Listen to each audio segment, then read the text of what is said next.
Dawit Isaak is the world's longest detained journalist. He has been in jail for the last 23 years. When this happened in 2001, all eyes were on New York and 9/11.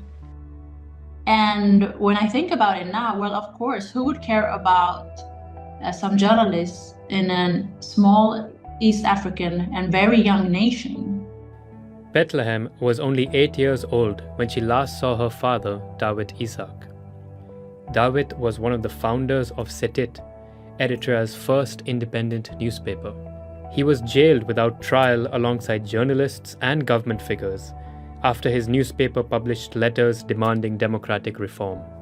Dawit has won this year's Edelstam Prize, awarded for exceptional courage in defending human rights.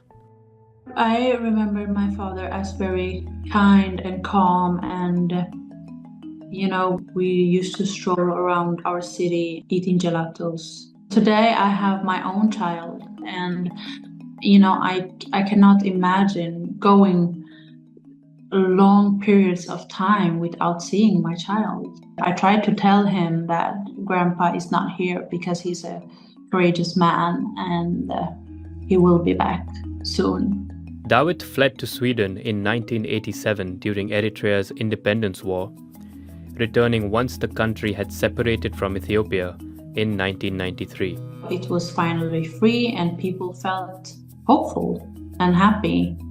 And a lot of people were actually hoping for democratic institutions. They were hoping for rule of law, freedom of speech, human rights. And there were politicians, journalists, poets, writers, artists that were pushing for it. And unfortunately, they did not succeed.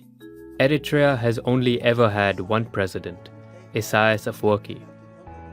The country has never had any popular elections, and any dissent is forbidden. Eritrea also does not have an independent media, having shut down its private press in 2001 under the pretext of national security. They own you. They own your body, they own your brain, they own everything. If I was in Eritrea today, I would try to leave the country and flee for my life, because that's what people do in my age and also younger generations. Over the years, the Eritrean government has provided no information about Dawit, and many who were jailed alongside him are presumed dead. They haven't been charged with anything till this day. But my guess is that they were courageous in doing their work as journalists. They wrote and they highlighted issues concerning the Eritrean society. They were not loyal to the government, they were only loyal to the readers. The Edelstam Prize would be presented on 19th November in Stockholm, Sweden. His daughter Betlehem will accept the prize on his behalf.